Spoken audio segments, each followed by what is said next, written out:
Today's show is brought to you by Imperial Yeast.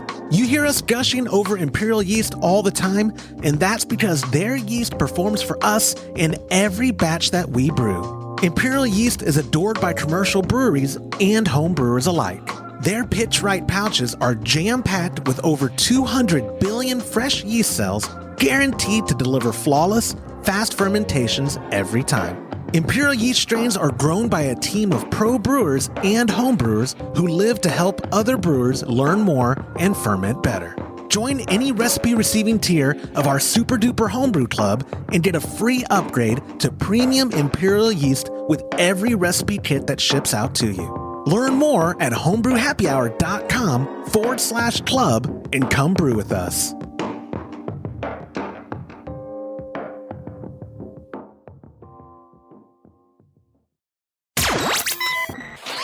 Entertaining shows with content that spreads information and sparks discourse throughout the community. This is the Pearl Media Network. Beer at room temperatures, giving away homebrew, to filter or not to filter, and did I brew with expired oats? This is Homebrew Happy Hour, episode 225.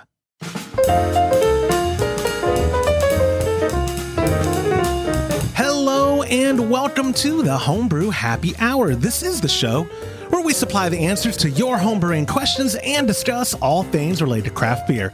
If you have a question you would like us to discuss on a future episode, you can go to homebrewhappyhour.com and click on that submit a question link at the top of the page, or now you can call or text them in by using 325-305-6107. I am your host, Joshua Stubing. Today, I'm joined by the Director of Operations at CM Becker down there, Mr. James Carlson, as well as the President and Chief Keg Washer of KegConnection.com over there, Mr. Todd Burns. Gentlemen, how are y'all doing?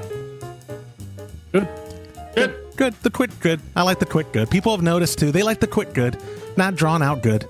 I don't really like. I almost wish you quit asking that because it's awkward every time. Why is it awkward? I don't know. James and I can't really. We don't have. We got a system now. You're awkward. You're awkward. Do you really want to know? Yeah. Do you really? Like yeah, because I'm not doing that great. You know. I mean, yeah. You've been lying to me this whole time. You know, I do that frequently. I like to one up people when I ask, how are you doing? Like when I see them, like, oh, good. How about you? I'm doing phenomenal. They're like, really? Like, no, but like, it's the dumb. You're right, Todd. It's dumb small talk. I'm going to try to consciously not ask y'all how you're doing. I'll just jump right over. I'll be like, hey guys, looking swell. Todd, I like your shirt. Thank you. Thank you very much. Yeah. So next time, I'm going to tell you exactly how I'm doing. That's what that's my goal. If you ask me, I'm going to tell you. No, please don't. Because if you ask me, I'll tell you. You know, I went and saw the orthopedic guy yesterday because I think I thought I tore my rotator cuff and playing disc golf. I've been doing jiu-jitsu almost a decade, injury free. I played disc golf for the first time in like 4 years, and I thought I tore my rotator cuff. But for my range of motion, he doesn't think that's what it is. He thinks it's a pinched muscle, like irritated, not even nerve. And he showed me some exercise stuff to do. So I have this whole pamphlet thing of things to do, and I have a follow-up. But yeah, yesterday, if you would ask me how I'm doing, I was hurting, and I still am. I'm under the influence a little bit of over-the-counter drugs, but besides that, it's going pretty good. I like the old, I had a doctor one time that told me, I was on an airplane with him, sitting next to him, and I go, my uncle was a physician. He used to hate it when people did this. But can I ask you a question? And and he said it was the same thing. And he was like, I'm a doctor, and I don't even go to see anybody about anything until I've given it 6 weeks. If it doesn't start feeling better in 6 weeks, then you probably ought to go to a doctor. You've told me that rule. And here's the thing. Yeah. I kind of hurt my shoulder in jiu-jitsu like 6 months ago, and then I stopped training. That's weird because you just said you didn't have an injury. No, it was sore. I don't care. So you were lying to us? No, hold on. Let me explain what I mean by injury. It was sore, more sore than usual after a class, but then it went away like 3 days later. Okay. So that's when I was like, oh, okay. Because, I'm sore all the time. time. One, I don't take care of my body, and two, jujitsu is not good for your body. So, like, if my neck's not sore, or it's like talking to you guys, especially you, Todd. You tell me you're always sore. When I ask you, "Hey, is your neck still hurt?" You're like, "It didn't stop hurting." Like, yeah. I mean, we don't have time in an hour for me to tell you all the things that hurt. Exactly, right now. we don't. And James, you too. I know I'm preaching to the choir because I've heard you say things about your back or sleeping, how you don't sleep, or it's always something. But anyway. Yeah. Totally. It's called getting old. It's called getting old. Yeah. Who would have thought? It's better than the alternative, as my grandfather would say. But Yep. Did y'all know, and I forgot to warn you before we started recording, today we're recording on Wednesday, the 7th, and it is National Beer Day. I grabbed myself the best beer I could think of for this episode. And nice. it's after I'm going to have a frou with today's episode to celebrate National Beer Day because, what's that look? We don't have any beer here. Nobody told me we were drinking during the episode. I would have been happy to join in. You can At least you let us come on the episode, though. We're getting somewhere. If I can get this bottle open. All right, fine. I won't drink it in front of y'all. I'll turn the camera. No, please. We insist. Yeah. Partake, sir. Yeah. Which reminds me, I was supposed to come up this week. I'm not. I'm coming up next week. We're going to film me brewing next week then, right? Or live stream it. That's going to be the plan. We're not going to? Okay.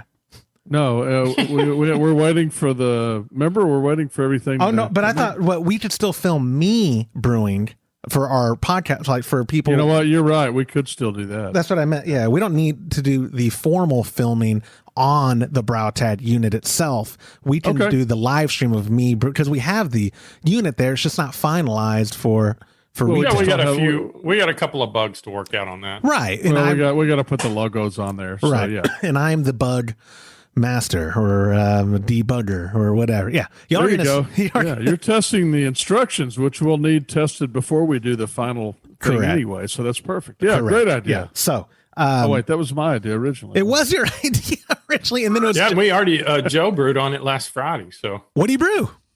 He one of those test batches with hops. Oh, that's all we're brewing. That's right. I forgot. Like I was telling Todd, like, oh, we could brew this or this. He goes, this is what you're brewing because we're testing these hops. So don't get any ideas. This is what you're brewing. You have 6 choices now. I have of what hops to use, right?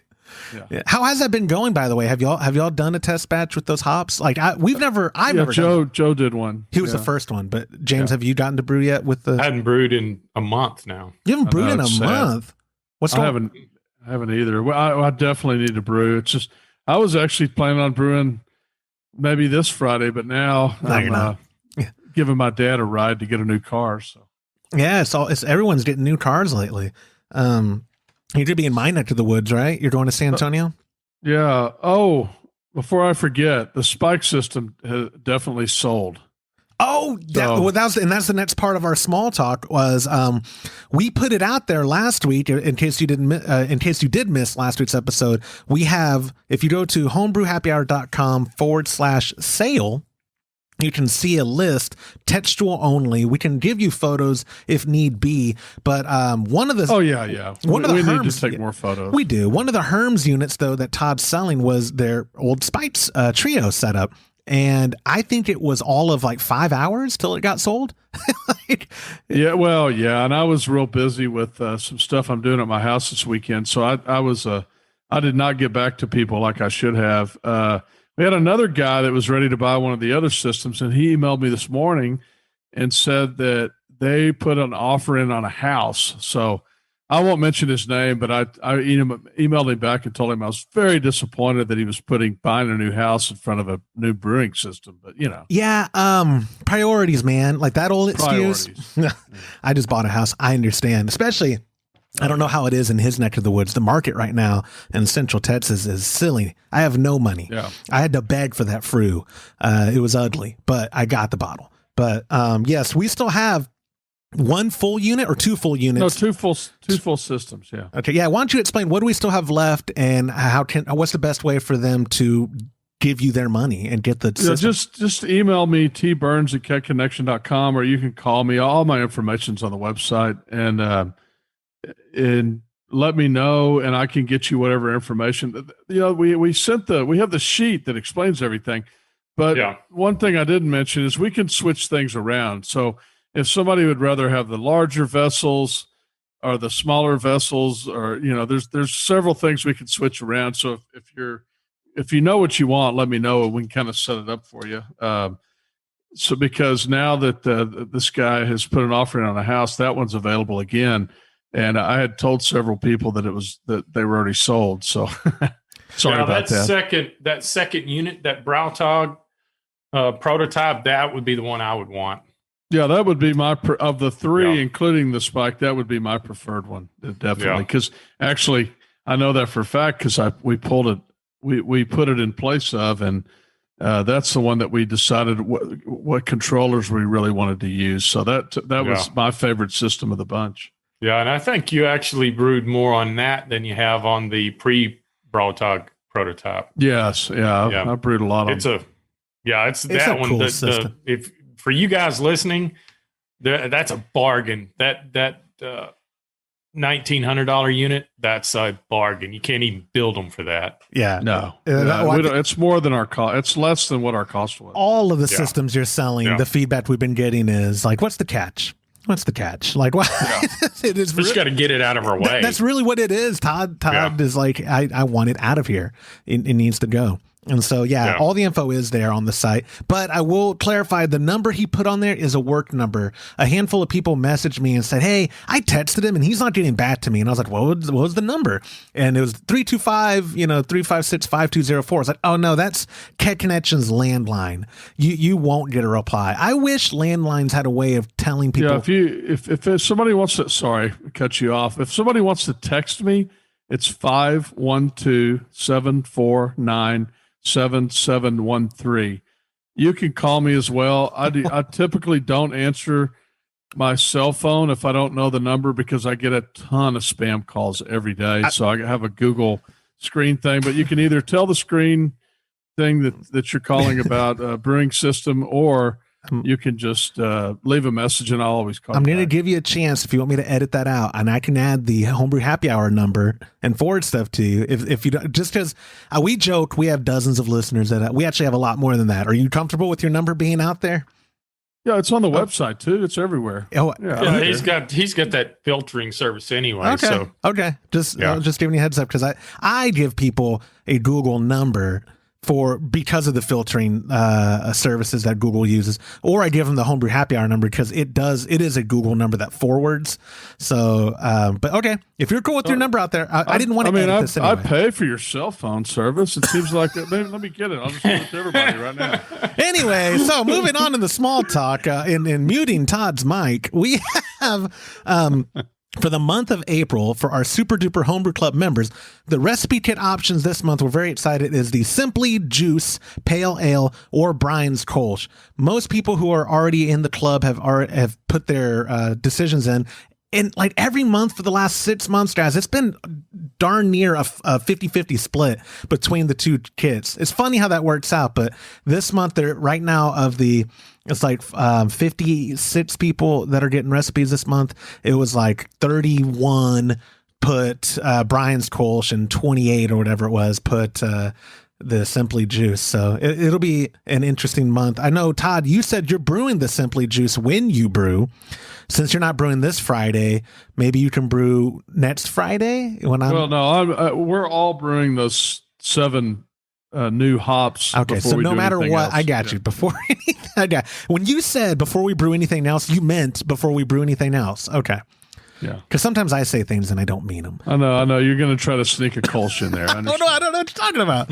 No, I do actually want to brew a Kolsch. I'll pay for it and brew it here because my daughter's birthday party, my youngest 2 daughters were celebrating at the beginning of May, and we're going to host it at the new house. And I'd like to have a Kolsch on tap for that party and not have to just go buy a case of Frou. So I'll probably have a case of Frou anyway. But anyway, I think for small talk, I think that about does it. Can y'all think of anything else? I did get a lot of questions on the estimated date for the Brautag. Do we have anything like there are people who are listeners who absolutely want to buy the system or learn more information about it. And I told them, I believe we are 6 weeks out from right now. That gives us 3 weeks to get what we're doing right now is working on some of the logo items and the final logo on the kettles. And it's just a matter of waiting for the template to get here, which is going to take 2 weeks because of Easter. It's actually, people are probably thinking, oh, they're getting it from China. We're actually getting it from, is it Belgium, or no, Denmark. Or Denmark. Well, the one that guys we talked to Belgium was too. in Denmark. So, yeah. Anyway, they're from everywhere. Yeah. We're getting it from Europe, and they take about 8 days off for Easter every year. So I'm exaggerating. He's only joking because on our week. No, they do. We had we have a meeting with our cohorts from Germany, and it seems like every other meeting that it's like, oh, I'm sorry, we had holiday for whatever, and they're still off for Easter. And James, I saw you this morning because you're still off for Easter. And they're like, oh, and they're like, yeah, we still have 3 more days left. You're like, for Easter.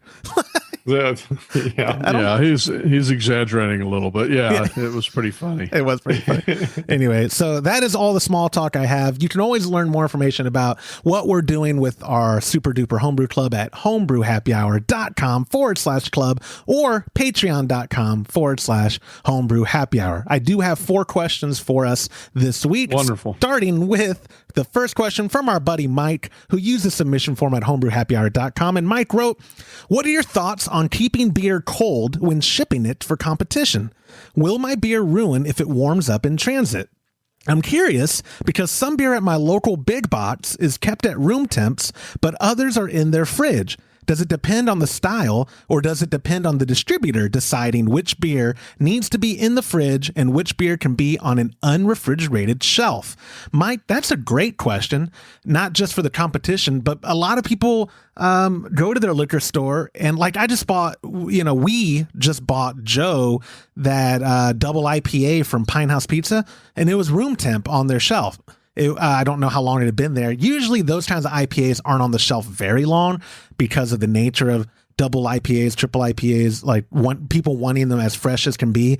But I don't actually know the answer. I'm going to kick it to you, Todd, first. I've seen you leave beer out before that's been refrigerated, and you don't ever seem too stressed about it, but you're not really leaving it out very long. So what's the rule of thumb for beer temperature for shipping or for storing? Well, it's funny you ask that because when I go to like the total, what is that? Total wine and more, whatever that. Total wine and more. I always get the warm stuff off the shelf. I never get it out of the fridge, and the reason is I'm going to be driving home, and it's going to get warm anyway. So I just grab the stuff that's on the shelf. I don't think it matters a great deal. If you're talking about, a month or 2 months or something like that, I think, after a time, it's certainly better to have it in the fridge. For competition, the only problem you could run into is if you shipped it in the middle of the summer and it was 110 degrees, and which could happen in a FedEx, UPS, USPS truck. Of course, I'm not sure you could ship beer in any of those. Anyway, no, you can't. Yeah, so you would be fine, I believe, in the vast majority of circumstances. I certainly wouldn't worry about it. James, I know, again, like competition's not something we're not really experienced in doing a whole lot of competitions, but for getting beer, are you like Todd too, where you don't care if you get room temp because you're going to put it on as long as your sanitation protocols are in place and you're comfortable with that and confident with that, should be fine. So then if we can, the second part of his stuff, does the style help determine which beer is better to let cool down? Like would a double IPA actually be okay from a cool fermenter, going into bottles and then getting at room temp versus a Kolsch, let's say? Really light bodied beer may, you could kind of taste every nuance in it. Again, I just don't think it matters much. Yeah, I just think the biggest thing would be you wouldn't want to drink a good craft beer super cold. It's, to me, I have a good friend that he drinks all his beer room temp. Really? He thinks he likes the taste of it better. He said he can taste more of what's going on with the beer. Yeah, and that is interesting. And, for the most part, unless you put lots of corn and lots of rice in it, most craft beer, not too bad room temp. Right. Is room temp like when we got, what was that place we went to in Baltimore, or was it DC, that had all the cask ales they were serving out of those beer engines? That was in DC. That was in DC. Was that quite room temp, or what were those served at? Because I remember those. Well, also. I mean, I think that if you see most, like Pinky's is a liquor store next to my brother's house in San Angelo, and it was one of the places that was super unique. All the craft beer was kept in a separate cooler at a warmer temperature than the big three.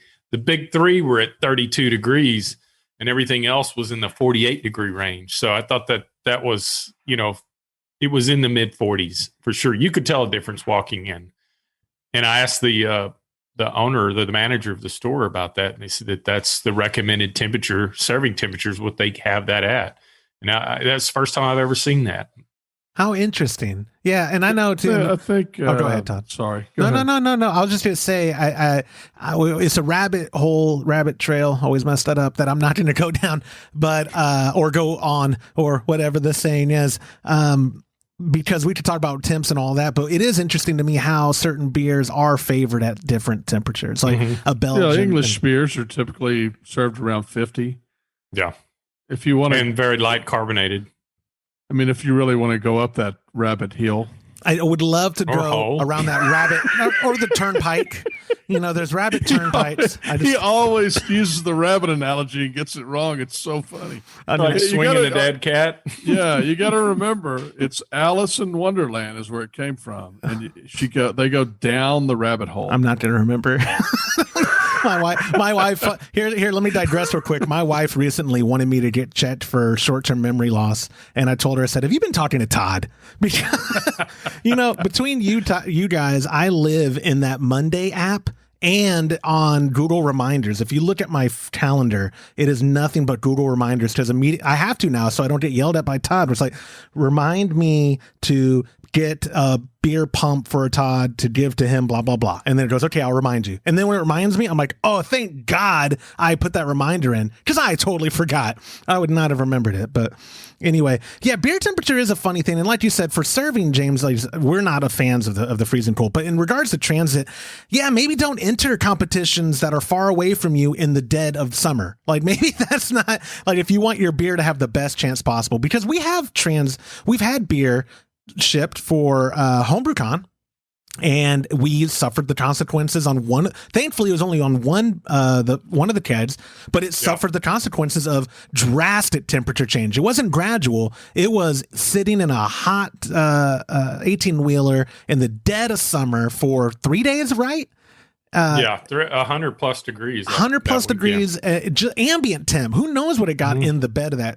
I never knew Rhode Island would get that warm in the summer, but boy, it was hot. Wasn't it hot? As you remember, we set that booth up, dying. And I was about to die. We're dying, having to carry our stuff. It was like, because I remember looking at you asking, are we in Texas? Because it's that hot. It was hotter. Remember, because I remember you making that comment. It was hotter the day we were unloading in Providence than it was in Austin.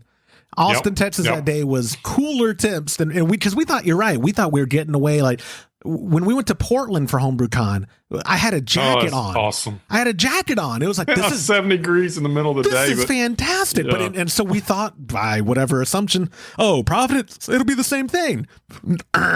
It was, but it wasn't as humid, so I guess we had that going for us. But anyways, Mike, thank you so much for submitting your question. That is a great time to remind you, if and when we take your question on a future episode, we do give you a $25 gift card to kegconnection.com, courtesy of Mr. Todd Burns. Thank you, Mr. Todd, for your generosity. Moving on to question number 2, came from our good friend Lance, who also used the submission form at homebrewhappyhour.com. Lance wrote, "This might be a better question for a lawyer. I'm wanting to help my friends raise some money for an adoption, and I'm thinking about giving away pints of beer in exchange for donations towards their cause.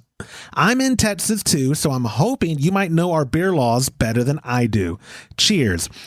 I'm not the man. First off, let me preface this. The legal team's in my ear. We are not lawyers and we do not give legal advice. Nothing we say on this should be used for legal advice. Don't take our word as anything. And medical advice too. I don't. Well, I'll give legal advice in this case. Go for it. You can't do that.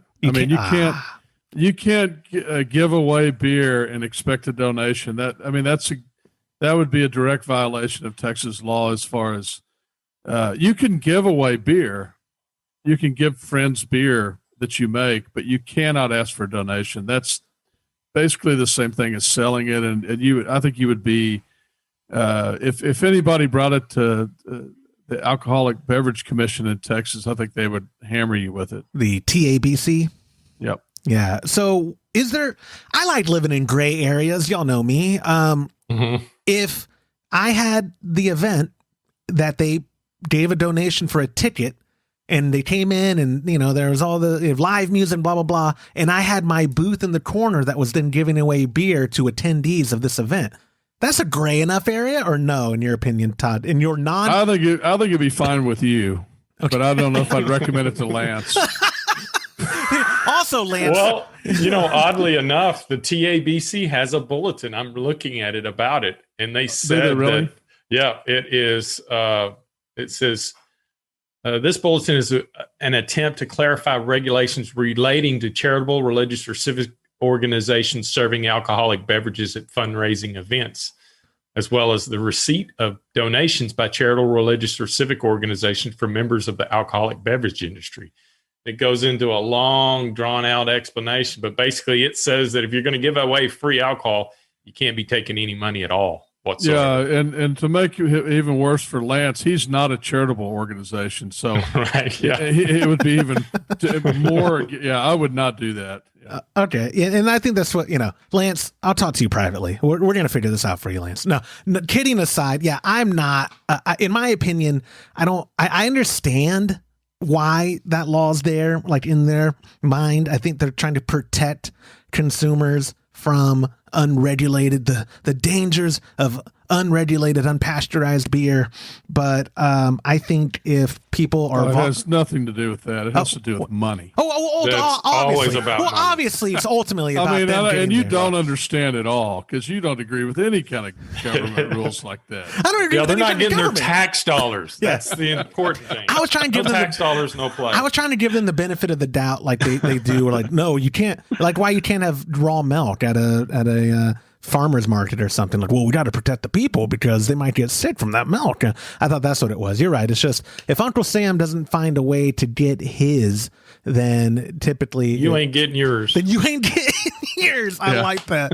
But yeah, Lance, I think obviously, kind of like how we kind of skirt around when people say, "Well, how do I ship beer around the country?" And we're like, "Well, you don't." Wink, wink. You can't do that. You can't do that. Know your audience, dude. Again, this isn't legal advice, but know your audience. Are any of your friends snitches? Don't do it then. Well, don't do it anyway, no matter what. Let me clarify that. I am a law-abiding citizen who pays his taxes and is in good standing with the man. So with all that out of the way, if you need some advice, just, text me at 325-305-6107. We'll talk about Lance. But yeah, if other states have different laws, I'd love for you to also call or text our feedback line and let us know how it is in your state. Are you able, or how, if you've ever been able to skirt around or play nice in a gray area? Because as homebrewing, what a good idea for people to be able to help their community, right? Is by donating beer. And beer is one of those great unifying beverages where people like to gather around and have beer together, or get beer in return for something for a good cause. So if we can find a way to do it, we want to encourage it legally, of course. But anyway, Lance, thank you so much for tongue in cheek. Yes, that's right. Yeah, audio listeners are probably wondering. Well, he changed the inflection of his voice a little there, and they didn't see all the winking. And I do have Tourette's though, so that was just a tick. Anyway, moving on to the third question of this week, came from our buddy Jason, who used the submission, or pardon me, he used the hotline at 325-305-6107, and here's what he texted. Hey guys, Jason D from Florida here. I have a question for James. You talk about filtering your beer, and do you filter every batch? Like, even though you know you're going to filter, do you still use throw-ins like Whirlflot tabs? I think my beer could be clearer, and filtering might be in my future. I know he doesn't filter every beer because a batch recently you were complaining about, I should have filtered it. I should have filtered it. So yeah, and I was out of filters, and I should have waited to keg it until I got some more in. So what is filtering? I know we've kind of talked about it, but let's retouch it. What got you into the filtering? How easy is it to implement? And also, do you use things like Whirlfloc tabs or Irish moss or anything? Oh, sure, yeah. Because what that does is that helps clump everything together after you brew, right before you chill it down, or as you're chilling. A Whirlfloc tablet helps put everything, glom it all together, and help it drop out of the liquid. So it helps. I don't filter every batch, but the ones that here lately, I've thought it's so easy to do, and we have a pressure fermenter, so why not use that? Because we just use CO2 to push it into the keg, so it's going to push it through the filter too, and it makes for a better beer experience, especially people that don't normally drink homebrew. They may not be apt to drink something that's swimming in particles. It would bother me, but it looks more appealing with a 1 micron filter. Having passed through that, it seems to look a little more appetizing. Yeah, and it's an inline filter that you're using because I saw, do you remember that Instagram post? I think I shared it a couple years ago. There was a craft brewery. They got a lot of flack for it, and like Nano Brewery, and they were splashing their beer into the kegs through like a filter, like they were transferring from like their fermenter into the kegs, and then had a filter on the top. So they were pouring it on top, and it was just splashing into the. Gosh. I'm pretty sure that was like 2 or 3 years ago because I saw it on Worst Beer Blog, which Worst Beer Blog just announced that they're ending. So rest in peace, Worst Beer Blog. But they were a fantastic website and Instagram account. But I think that's where I saw it a few years ago. But no, explain it. You're using an inline filter, and it's let me grab it. Okay, yeah. While he's gone, Todd, why have you never filtered? How come filtering is not even? It's never even crossed your mind to filter. No, I have filtered. I didn't know that. I actually filtered, I think before James did, and it didn't work very well. I don't think I had enough pressure. It took forever. It clogged the filters up real bad, and I think James has gone up to a little bit higher micron filter, and that's really made a big difference. Since James is gone, can I tell a story about James? I would love that. Okay, so the reason James likes to filter beer now is because he gave a keg of beer to my hunting buddies for opening weekend. And I took that keg over there, and it was shook around in my car. And by the time I got there and we started pouring it had the filter of about a chocolate milk. Like it was thick, and it had stuff in there. You couldn't see your hand through the glass, you know. And I got back, and he was like, "Well, how'd your friends like my beer?" And I go, "Yeah, I thought it was great. It tasted great." They were a little freaked out by the fact that it was just so muddy. You're mean. And You're mean because you knew why it was muddy. You knew why. You made it muddy. No. I mean, he knew why too. That's what I was telling him. Because our thought had always been, look, I don't really care what it looks like if it tastes great, right? But I think that people that are not used to homebrewed beer, they want it to look just like it looks from the store, and it freaks them out if it's not perfectly clear. And I want you to know, James, I was not telling stories behind your back. He had his headphones in the whole time. Like that. I heard everything you said. So is that true though, James? That was your turning point, right? Well, it was something that, we worked so hard to present this to people that's never had it. And I don't want somebody to form a bad opinion of it like your friends did. Because that's what they expect out of homebrew. Well, if that's all it is, I don't want any of it. So that's when it really dawned on me that appearance makes a difference too, because you taste with your eyes as well as your tongue and your nose. I'm gonna say, one of the things I love about James though is that when James changes his mind, he is fully on the other side at that point. You may not always change your mind, but when you change your mind, you are all about clear beers now, right? I mean, your beers, you want them to be perfectly clear. And especially when somebody sees it and looks at it, smells it, and says, "Wow, this is amazing." We get that a lot here, especially when we have a beer on tap. People are just blown away. They completely cures them of their opinion of homebrew. It's like exactly. I think a lot of people think we're making it in the bathtub upstairs. That preconceived notion. Yeah, no, I agree with you because one of my dad's buddies, I believe it was Jeff, brewed. He came over to my dad's retirement party, I think is when this conversation happened, and we had beer on tap, and Jeff had home brewed in like the 90s, I believe, like late 90s, and he had made the comment too when he was pouring our beer from the tap, was like, oh my gosh, wait a second, like where's all the yeast particles, like like when he was first off, he was a bottler, obviously, and when you bottle, that's very typical to still have floaties left over, and so he was just very blown away by like, wow, this beer is really clear and it tastes good, and like you all said, where especially an older crowd who maybe have had friends who brewed in the late 90s, early 2000s, and now they finally try your beer and like, no, that's not homebrew. That tastes too good. That's not like, because homebrew was always like an adjective, like saying gamey, right? Like for food. Like I can't tell you, I can't quantify gamey, but when I say, that Dutch is gamey, y'all know what I'm saying. So same with like beer. We're like, oh yeah, that tastes like homebrew. It's hard to quantify with better words than just saying that. But anyways, James, go ahead, show us your setup. Okay, so this is a filter you can get from Amazon. I think they vary anywhere between $12 and $20. Just make sure you get the one that does not have the bleeder valve on top. That's very important because they can draw in oxygen, and you can actually end up oxygenating your beer as you're pumping it into the keg. So they all use the standard. I think these are 10-inch by 2-inch filters. Yeah. These are 1 micron. Now keep in mind, you can go half a micron and it'll produce really clear beer. It takes a lot longer to move through, and the filters are 3 times as much as these.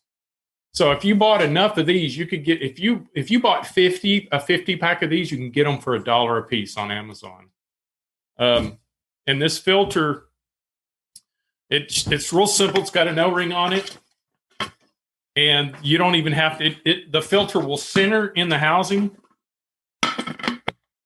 Make sure you unwrap it. I'm not going to unwrap it until I use it. But what we do is I have this goes to the keg side, and you notice I'm using a liquid disconnect and not a gas. And the reason why is we purge our corny kegs with CO2. And we want to fill from the bottom to the top, so there's always less chance of oxidation. And this end goes to a barbed or a tri-clamp fitting on our spike keg or our blinkman, depending on which one we use at the given time. And then we just push it through with CO2. This is super simple. It's easy to use. You're going to lose about a quart or so of beer, but it's going to come out really clear on the other side. Now, with 1 micron, keep in mind it won't be completely like water clear, but it'll look nice. And but your practices already of cold conditioning and the time you allow for fermentation and imperial yeast all enhance, like that filter is like the icing on the cake, like of y'all's clear beer. A couple questions. I'm glad you brought up what you lose, because I know people would bring that up. Sanitation. Are you dousing that whole housing and filter in sand step, or is it already sanitized when you unpackage it? I sanitize the housing. I dump the whole thing in a 5-gallon bucket of sanitizer, and I leave the filters wrapped. So when I get ready, keep in mind, and Todd says this a lot, when you have beer, you've actually got alcohol in it when it's done.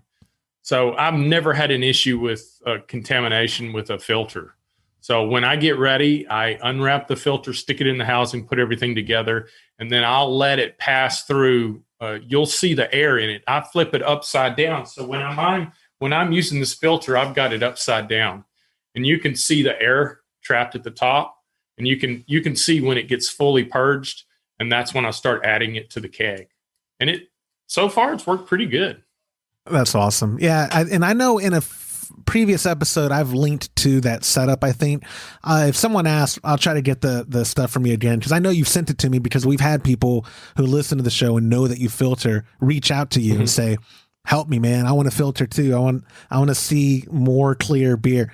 If we could get 2021 to be the year of clear beer, let's do that. I know our friends over at the Brewed Up podcast, Tyler, she's has a quest on her Instagram about brewing clearer beer. So maybe we need to make that a broader thing with us homebrew podcasters. Clear beer. And you know, another thing I would mention too is for the people out there that are extract brewing and they're using glass carboys or buckets, you just need an extra keg. So what you would do is you would carefully transfer that into a keg, a corny keg, and then you can use CO2, and then you'll just need a transfer hose, a liquid to liquid hose, and then of course put your filter in between it, and then you just move that beer into another keg, and just make sure they're purged with CO2, and then take the pressure off before you do it, because if you don't take the pressure off, the minute you hook it up, it's going to back flush.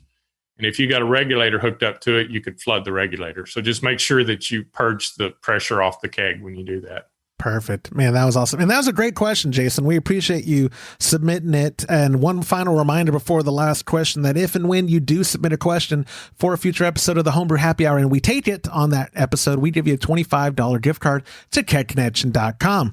I know we're kind of flying through this episode, but I've got our last one, and it came from our buddy Alan, who also used the submission form at homebrewhappyhour.com. And Alan wrote, I recently brewed a porter that called for a lot of flaked oats. Brewing went good, and fermentation seemed to go good too.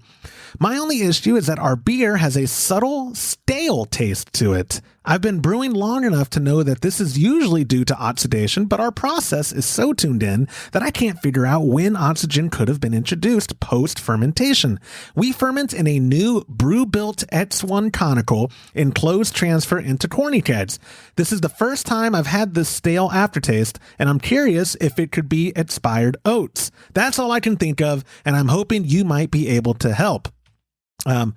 I have had stale before. I've splashed beer in a keg, and I've had stale before. I've also blamed ingredients, Alan, before. Okay, let's actually take that approach. Grains, my understanding though, like I don't know about oats per se. They last a while, no? At least if they're in decent storage conditions, like 70s and not moist. Like, aren't grains one of those like prepper type of foods that you can store forever, Todd? Or do they expire? I mean, but you know, when they store them, so you could store, say, oats, I think like 25 years and eat them, but they're sealed in a can that was purged and has nitrogen in it, and I mean it's totally. And it doesn't have any oxygen in it. Oxygen is the devil of all things, right? That's what messes up beer a lot. That's what messes up food a lot. So he mentioned oxidation. Oxidation, yeah. Wow. I'm not even the one drinking. Yeah, me either. He mentioned oxidation, and you know it's funny, but I guess it's still oxidation if the oats went bad in a way, right? Because that's what caused them to go bad. I've never had it happen, but it certainly doesn't mean it couldn't. I mean, if you had some old oats and they were oxidized really bad, or stale as people call it, then I would think that could have a negative effect on the taste. But I mean, I guess what I would do in the future is always taste those oats before you put them in there. I mean, if you throw oats in your mouth and they taste like caca, then you probably don't want to use them in your beer, right? Like caca, you want to use a Spanish grandfather? Yeah, and they taste it makes sense. I mean, if you can taste it, like if you make oatmeal and the oatmeal's stale, then it makes sense that you could taste it in beer.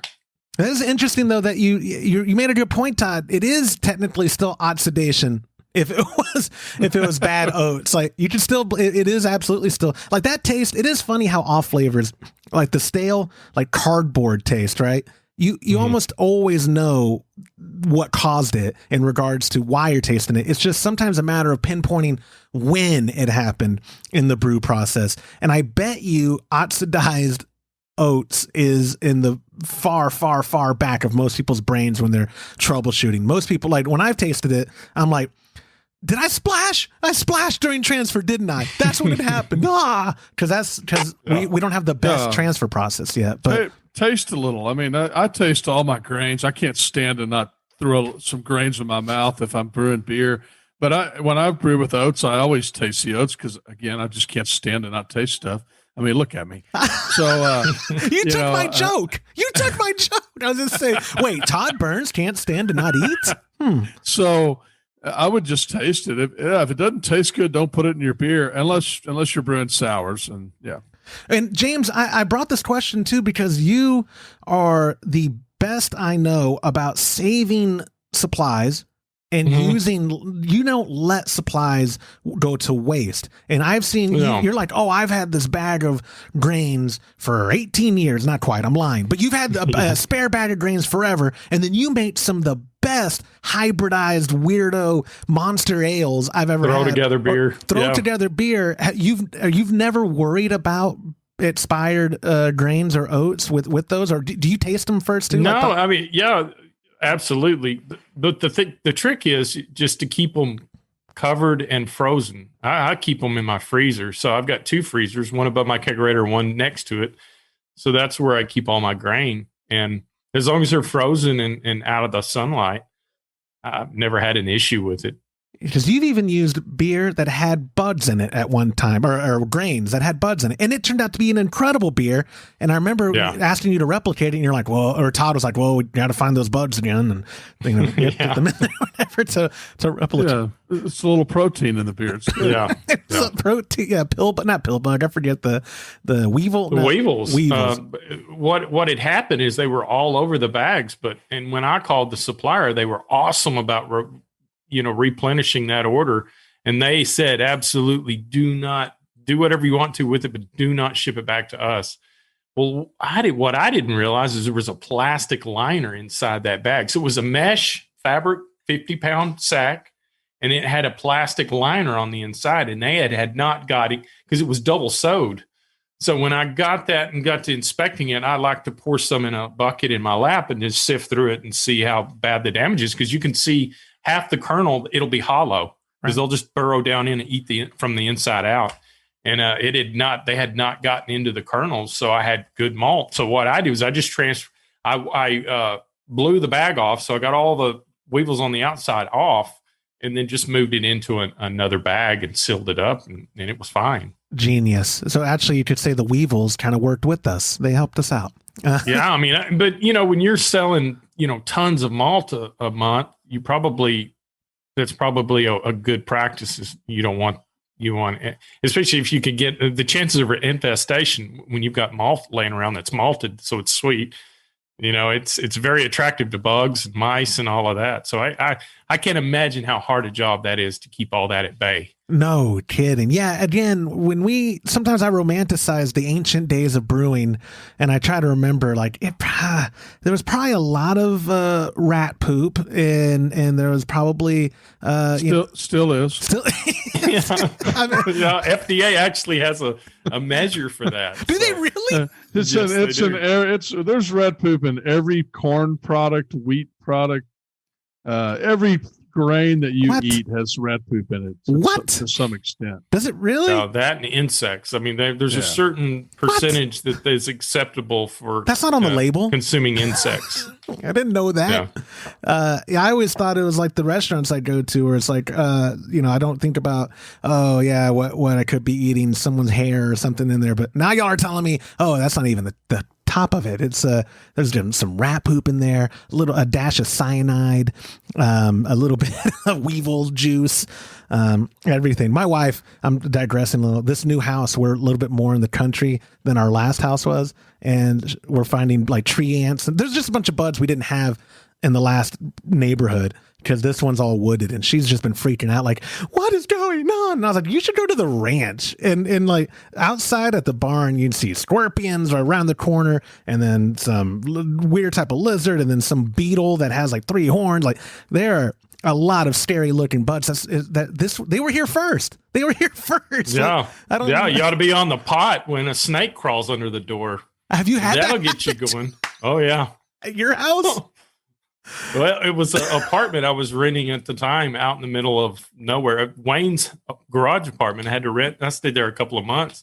I just got home from work. I was in the bathroom, and here comes a bull snake underneath the door, heading right for me. And the only thing I could think of is I grabbed a towel off the shower curtain, and I threw it over the top of it, grabbed it by the head, and threw him out the back door with my drawers around my ankles. I bet that was a new meaning to pinching one off. Huh? I'm telling you, it'll wake you up in the morning.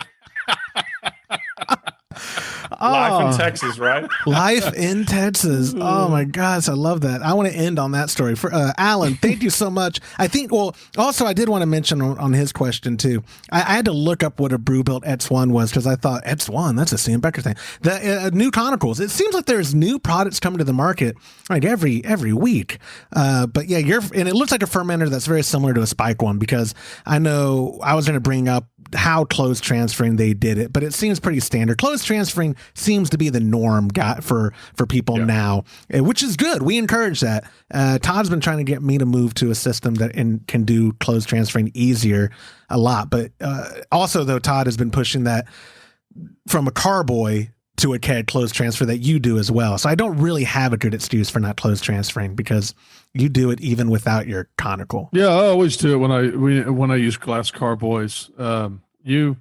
That freaks you out though. You don't like putting pressure on. You're not supposed to put carboys. pressure on a glass carboy, man. Like, I think that does me a little too.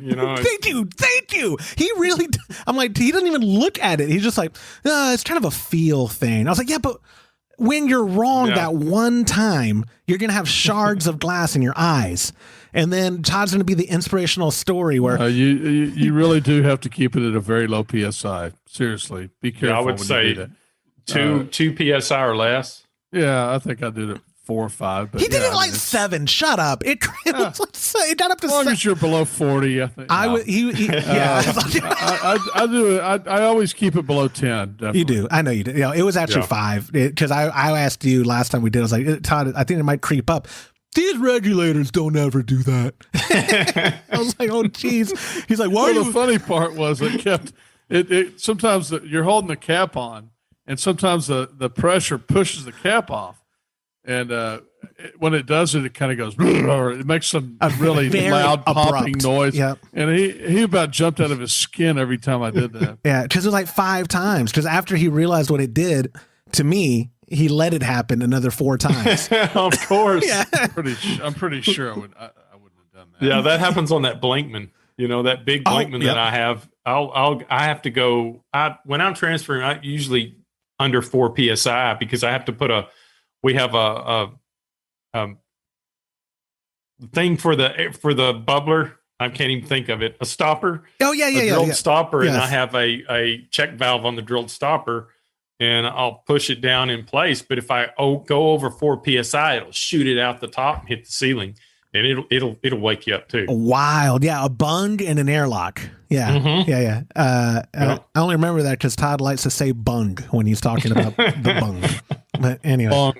Alan, thank you so much for submitting your question. Guys, that's all I have for this week. I do appreciate y'all's time. I'm bummed I won't come up this week, but I'm probably going to be there next week. And those who have hit us up about the live stream for me brewing, when I'm up there next, you'll get the live stream of them enjoying beer while I brew on a 3-vessel system by myself. God, I'm really looking. I don't know about you, James, but I'm really looking forward to this. Yeah, we'll have to cook something too. Yeah, we could cook. That's such a great idea. And remember, James, we've already committed to cleaning as much as Josh does when we brew. Oh, I forgot about that. Yeah, I'll bring my gloves. That's not nice. All right, guys, I'll talk to y'all later. Have a good day. Bye. And that will do it for this episode of the Homebrew Happy Hour. If you have a question you would like us to discuss on a future episode, you can go to homebrewhappyhour.com and click on that submit a question link at the top of the page, or now you can call or text them in by using 325-305-6107. Thank you to our show sponsor, Imperial Yeast, for supporting us and the home brewing community. Get a free pack of Imperial Yeast with our monthly recipe kits when you join our super duper homebrew club. Go to homebrewhappyhour.com/club to learn more. On behalf of Todd Burns, James Carlson, and the Pearl Media Network, I'm Joshua Stubing. Thank you for listening.